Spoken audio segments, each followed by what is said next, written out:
जब संसार भ्रम और अनिश्चितता से घिरा हो, जब जीवन के प्रश्न उत्तर मांगते हो, तब गीता के इस अध्याय में भगवान श्री कृष्ण अर्जुन को वो राजविद्या बताते हैं जो हर आत्मा के लिए मोक्ष का द्वार खोलती है।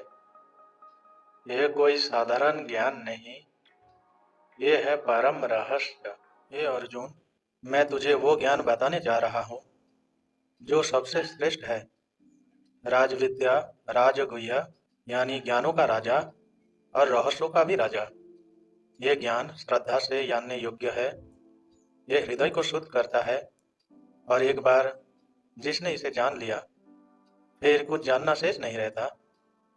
यह ज्ञान वैज्ञानिक है, तर्क से परे नहीं, पर यह केवल भक्ति पूर्वक ही प्राप्त होता है।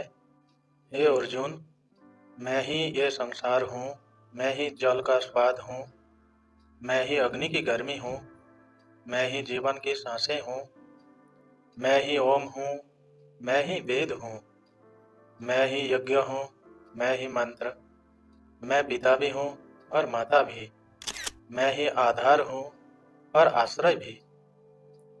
जो मुझे हर जगह दिखता है, मैं उसे कभी नहीं छोड़ता। जो भक्त मुझे प्रेम से एक फूल, एक फल, थोड़ा सा जल भी अर्पित करता है, मैं उसे हर्षपूर्वक स्वीकार करता हूँ। भक्ति में दिया गया अर्पण राजाओं के भोज से कहीं अधिक मूल्यवान होता है। हे अर्जुन, सच्ची भक्ति में कोई भेद नहीं।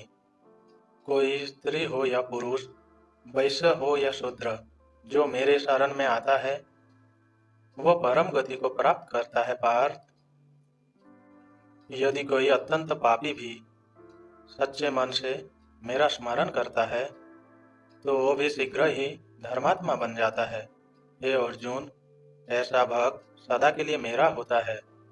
वो मेरे हृदय में रहता है क्योंकि वो पूरे भाव से मुझ में लीन हो जाता है और यही सच्चा धर्म है।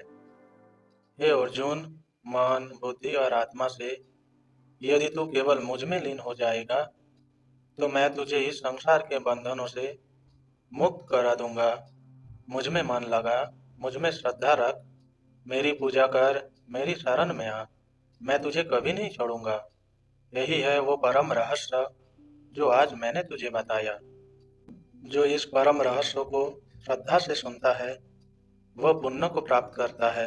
हे मानव, तर्क मत कर, शरण में आ जा, श्रद्धा रख, प्रेम कर और पूर्ण रूप से भगवान में समर्पित हो जा। यही गीता कहती है, यही श्री कृष्ण की वाणी है और यही मोक्ष का मार्ग है।